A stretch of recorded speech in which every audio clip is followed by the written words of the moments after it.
Sa kwento natin ngayon ay pupunta tayo sa bahagi ng Amerika. Ito ay ang Bellevue, isang syudad sa Blaine County sa gitnang bahagi ng State of Idaho, USA. Isa itong maliit na lugar lamang na may humigit kumulang 2,000 taong nakatira. Kilala ang lugar na ito na may mayamang lupa na angkop sa pagtatanim, pati na rin ng mga mahahalagang bato at mga naggagandahang tanawin ng mga bundok na bato. Kung kaya't isa sa pinagkukunan din nila ng pangkabuhayan dito ay ang pagmimina ng mga gold at silver. Pagdating naman sa peace and order situation, ay tahimik ang lugar na ito na may mababang crime rate lamang. At sa mga nagdaang panahon ay iilang mga malaking krimen lang ang naitala at isa na dyan ang ibabahagi ko sa inyo ngayon. Tungkol ito sa nangyaring malagim na krimen sa mag-asawang Diane at Alan Johnson.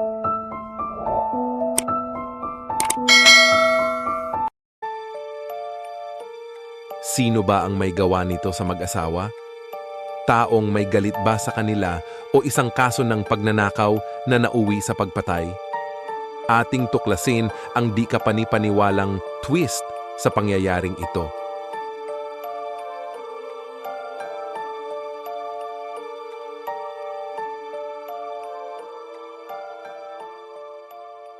Si Alan Johnson ay ipinanganak noong March 3, 1957 sa Longview, Benton, Washington, United States. Nasa edad na 46 siya nung patayin. Isa siya sa may-ari ng landscaping company.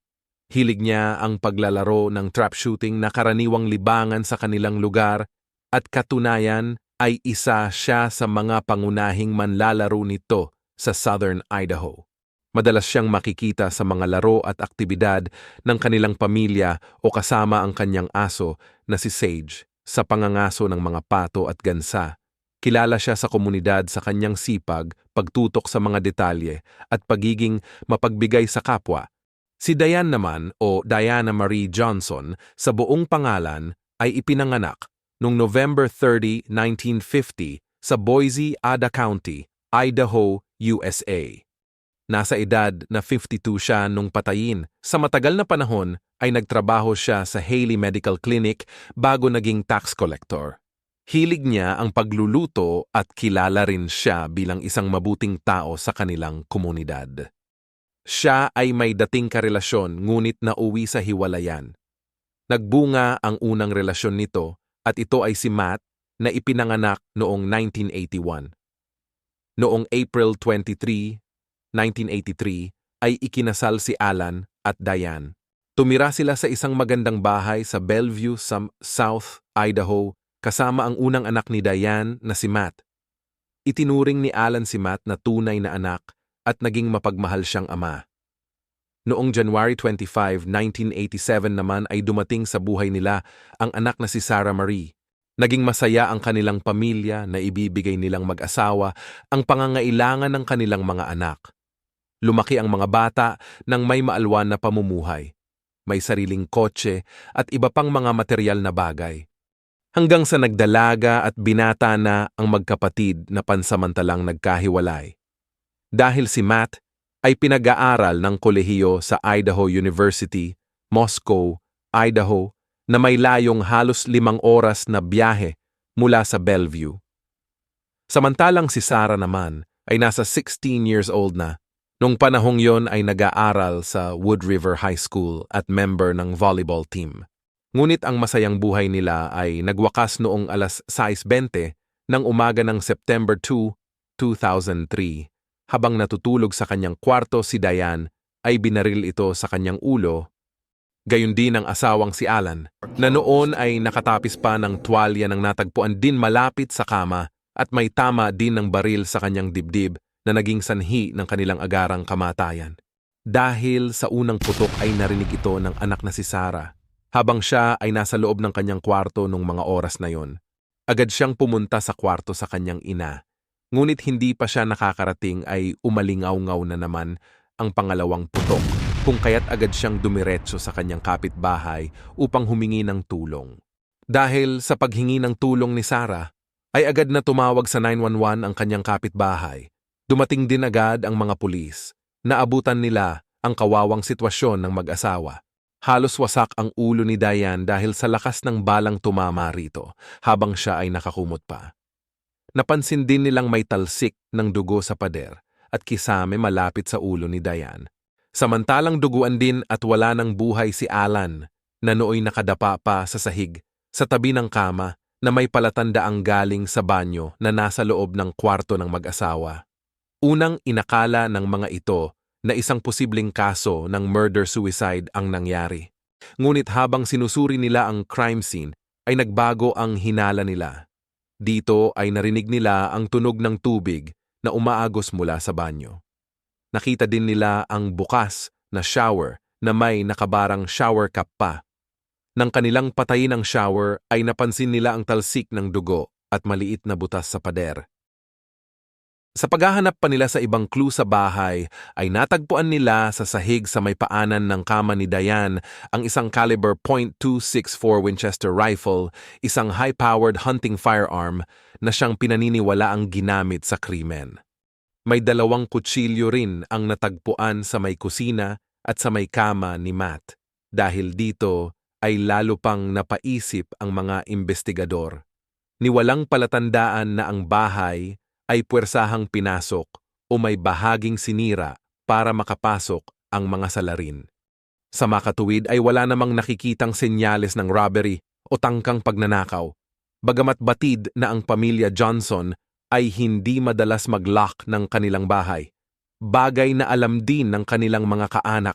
Tinanong ng mga pulis si Sarah kung ano ang nangyari o natatandaan niya. Ikinwento niya ang mga pangyayari hanggang sa humingi siya ng tulong sa kapitbahay. Sinabi niya rin na hindi niya nakita ang salarin dahil pagkarinig niya ng sumunod na putok ay dumiretso na siya sa bahay ng kanyang kapitbahay. Pinatunayan naman ito ng kanyang kapitbahay na si Kim Edwards na siya namang tumawag sa 911. Sa patuloy na pagsisiyasat at pag-iikot ng mga investigador ay nakita nila ang isang guest house na pagmamay-ari ng mag-asawa. At sa kanilang pagtatanong ay nalaman nila na kasalukuyan itong inuupahan ng kaibigan ni Alan na si Mel Spiegel. Napag-alaman nila na wala doon si Mel nung oras na yon kung kaya't pinasok nila ito. Dito ay nakakita sila ng isa pang ebidensya. Isang scope na nauugnay sa parehong rifle na nakita sa kwarto ni Diane. Dahil wala si Mel nung panahon na yon, ay kinonsidera siyang person of interest. Sa teorya ng mga pulis, kaya ito wala ng mga oras na yon, ay nagkaroon sila ng alitan ng mag-asawang Alan at Diane, kaya't nabaril niya ang mga ito saka siya tumakas. Sa pagkakataong yon ay ipinag-utos ng lead investigator na si Sergeant Walt Femling na isara ang buong compound. Ipinag-utos niya rin na pigilan ang truck ng basura sa paghahakot, na noong mga oras na yon ay isang bahay na lamang ang pagitan bago ang bahay ng mag-asawa. Sa patuloy pang paghahanap ng ebidensya ng forensic team, ay natagpuan nila sa may basurahan ng isang nakabundle na pink bathrobe. Nang buksan nila ang bathrobe ay nakita nila ang latex glove, isang solong brown leather glove, at bala para sa isang caliber .264 na baril. Dinala ang mga nakuhang ebidensya para sa DNA testing at iba pang pagsusuri. Dito ay napagtanto ng mga pulis na alam ng mga salarin na bukas ang pinto ng bahay ng mag-asawa at alam nila ang oras ng pagkuha ng basura dahil posibleng itinapon ang mga ito sa basurahan bago tumakas. Ipinahanap ang person of interest na si Mel Spiegel at natagpuan ito sa Boise, Idaho. Agad namang nakipag-usap at nakipagtulungan si Mel.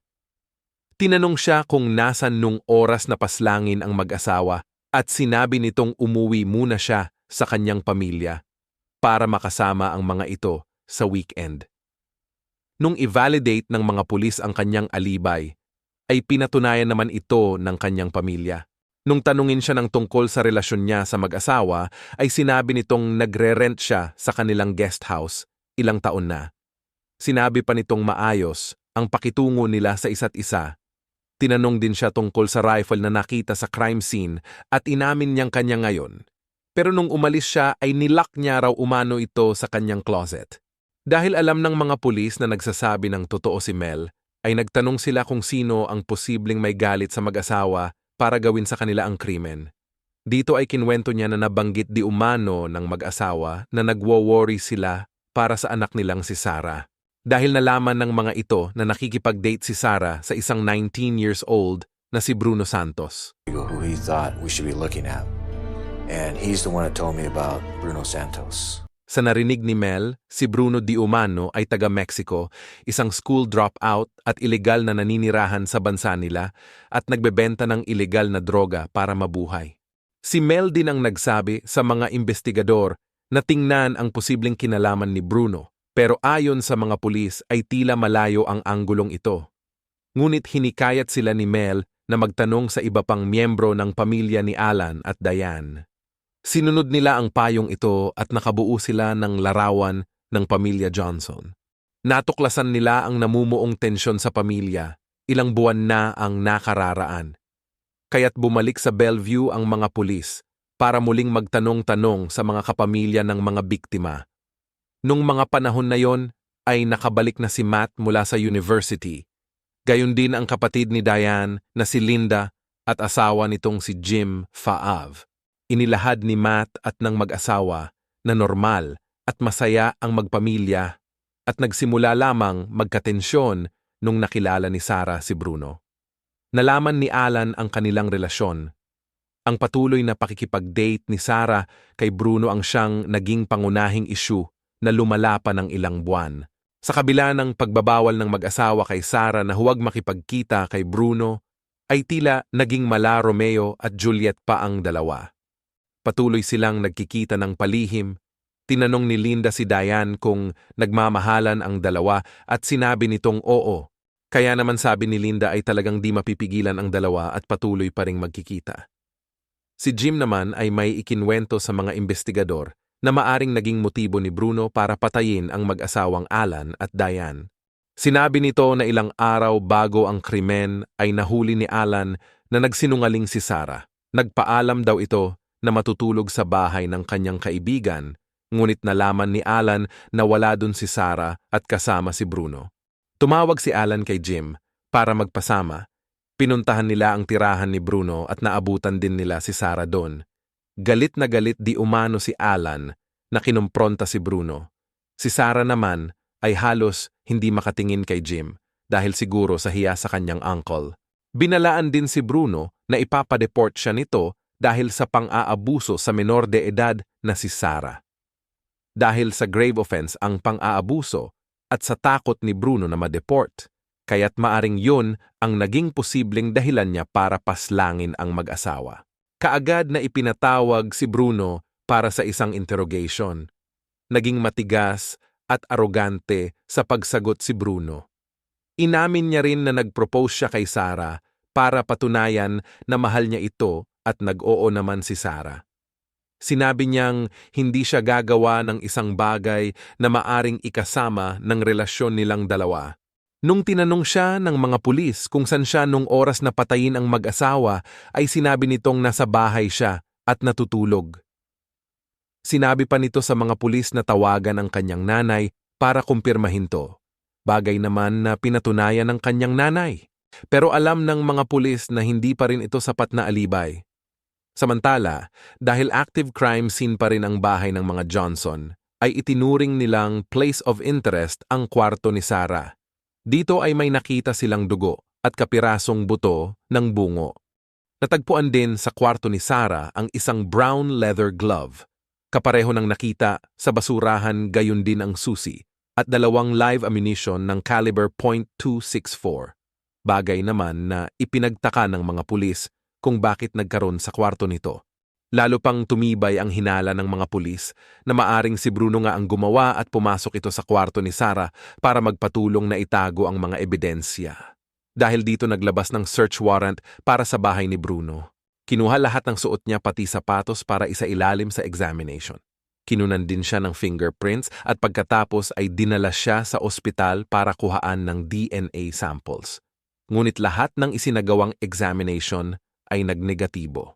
Walang nakuhang dugo or anumang bakas ng ebidensya sa damit at sapatos niya. Maging sa crime scene ay walang natagpo ang ebidensya na maaring makapaglink sa kanya. Dahil sa development na ito ay tila walang maikonekta kay Bruno sa crime scene. kaya't sa huli ay pinakawalan din siya. Sa pagsisiyasat ng mga eksperto kung bakit may mga talsik ng dugo at bahagi ng buto sa ulo na natagpuan sa kwarto ni Sarah, ay dahil sa ang parehong kwarto ay bukas nung oras ng pagbaril at hallway lang ang pagitan. Was open also to allow the bone to go inside her bedroom because the back edge where the hinges are also had blood deposits on it. So both of those doors were open. And there's a hall in between. Nagdududa na sila sa mga unang sinabi ni Sarah. Dito ay muling nagtanong-tanong ang mga pulis sa mga kaanak at kaibigan ni Sarah. Sinabi ng kanyang mga kaanak na minsan ay may pagkamatigas ang ulo ni Sarah. Pero aniya ay tingin nila normal lang yon sa isang teenager. Natuklasan nila na umiinom si Sarah ng antidepressant na gamot. Nung tanungin naman si Linda na tiyahin ni Sarah, ay sinabi niya ang kanyang napansin kay Sarah na kakaiba. Mas excited pa daw umano itong pumasok sa school kesa magluksa dahil sa pagkawala ng kanyang mga magulang. Nung araw matapos ang krimen ay bumalik pa raw ito sa school para mag-practice ng volleyball. Nagtanong-tanong din ang mga pulis sa kanyang mga kaibigan. At dito ay sinabi nila na parang hindi nga normal sa isang nawalan ng magulang ang ipinapakita ni Sarah. Mas gusto pa nito ang lumabas at magpaayos ng buhok at kuko kesa magdalamhati. Napansin pa nila na mas concern si Sarah sa pagkaaresto ni Bruno kesa magalit sa taong posibleng pumatay sa kanyang mga magulang. Sa kabila ng kanilang mga natuklasan, ay tila hindi pa rin maniwala ang mga pulis na magagawa ito ng isang 16 years old na anak. Pero wala na silang ibang makita pang posibleng maging suspect kundi si Sarah. Muli nilang tinanong si Matt, Linda at Mel tungkol sa mga ebidensyang kanilang nakita. Kinumpirma ni Matt at Linda na ang pink bathrobe ay pag-aari ni Sarah. Gayon din, sinabi rin ni Mel na may access sa susi si Sarah sa kanyang kwarto dahil minsan ay tumutulong pa ito sa paglilinis nito. Sinabi niya rin na alam ni Sarah na mayroon siyang baril na nakatago sa closet. Sa pagkakataong yon ay isang malaking challenge kung paano nila maiuugnay si Sarah sa krimen. Dahil pinatunayan naman ng kanyang kapitbahay na wala siyang dugo sa kamay at damit nung humingi ng tulong si Sarah sa kanila. Napatunayan din ito ng forensic expert nang examinin nila ang damit ni Sarah gamit ang luminol sa pagbabaka sakaling makakita man lang ng bakas ng dugo sa kanyang suot. Muli nilang tinanong si Sarah para alamin kung walang magbabago sa mga statement niya. Dito ay nakapansin ang mga investigador ng halos 5 pagkakaiba sa mga nauna niyang ikinwento. Nung una ay sinabi niyang tulog siya nung marinig ang unang putok, ngunit sa pangalawang interview sa kanya ay sinabi niyang gising siya nung marinig ang unang putok. Pangalawa ay sinabi niyang nasa loob pa siya ng kanyang kwarto nung sumunod na putok. Pero sa pangalawang pagkakataon ay sinabi niyang nasa labas na siya ng kwarto ng kanyang ina nung marinig ang pangalawang putok. Di niya rin maalala ng husto kung bukas ba o sarado ang kwarto ng kanyang ina nung oras na yon. Ngunit alam na ito ng mga pulis na parehong bukas ang 2 pinto base na rin sa paliwanag ng forensic experts. Naging maingat sa pagtatanong ang mga pulis para hindi mapansin na pinagdududahan nila si Sarah. Hiningian din nila ng sample si Sarah for DNA testing para malinis ang kanyang pangalan. Ipinadala sa laboratory sa Chicago para isailalim sa examination ang pajama top at bottom na suot ni Sarah nung umaga ng pagpatay. Gamit ang high-powered microscope ay in-examined ang mga ito.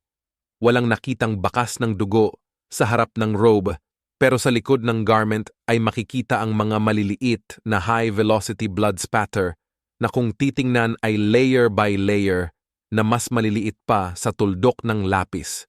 Nakita din ang blue cotton fiber at green speck ng pintura sa loob ng robe na nagmatch sa suot na pambaba ni Sarah. At paglipas ng 6 na linggo ay dumating ang balitang mas lalong nagdawit kay Sarah sa krimen. Nagmatched ang kanyang DNA sa nakuha sa inner lining ng latex gloves. Pati sa parehong brown leather gloves ay nagpositibo rin sa gunpowder residues. Ang dugo na parehong nakuha sa gloves at robe ay nagmatched kay Diane at Alan. Sa pag-aanalisa at base na rin sa mga ebidensya ay lumalabas na bumangon si Sarah sa kanyang kwarto pagkatapos ay pumasok sa guest house para kunin ang baril. Isinuot niya sa kanyang kwarto ang latex gloves na dinoblihan niya ng brown leather gloves para walang makitang traces ng gunpowder residues sa kanyang mga kamay at balat. Isinuot niya sa ulo ang shower cap para hindi tumalsik sa buhok niya ang mga dugo. Ang pink bathrobe naman ay isinuot niya sa harap niya para matakpan ang suot niyang damit nang sa gayon ay hindi ito matalsikan ng dugo.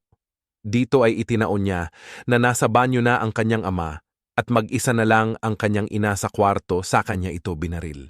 Nang marinig ni Alan ang putok, ay lumabas siya ng banyo para tingnan ang nangyari, ngunit sinalubong naman siya ni Sarah at binaril sa dibdib. Pagkatapos ng pagbaril ay sa kanya iniligpit ang mga gamit at inilagay sa basurahan dahil alam niyang kada umaga ay kinukuha ng truck ang mga basura. Ang mga kutsilyo ay sinadya niyang ilagay para lituhin ang mga investigador at isipin ng mga ito na may ibang tao ang pumasok sa kanilang bahay. Ang bala na naiwan sa kanyang kwarto at ang isang leather glove ay maaring naiwan niya at hindi na naligpit sa pag-aakalang hindi na rin susuriin ang kanyang kwarto. Akala niya rin siguro ay hindi na mapapansin ang naiwang shower cap na naglodge sa banyo. Napag-alaman na si Sarah ay fan ng mga true crime at murder stories at ginawa niya ang mga pagpaplano sa pag-aakalang malulusutan niya ito at hindi malalaman na siya ang gumawa. Ngunit hindi naging perpekto ang lahat. May mga silent witnesses ang nagturo sa kanya at naglabas ng katotohanan. At ito ay ang mga scientific evidence na nakuha sa crime scene. Dahil sa mga ebidensyang ito ay sigurado na ang mga pulis na may kinalaman si Sarah. Sapat na ang mga ito para kasuhan siya ng double murder. Kaya't noong October 29, 2003, halos magdadalawang buwan ang nakalipas ay inaresto siya ng mga pulis. Sarah, I have a warrant for your arrest for the murder of your parents, Diane and Alan Johnson. Charged with 2 counts of murder. And you're under arrest.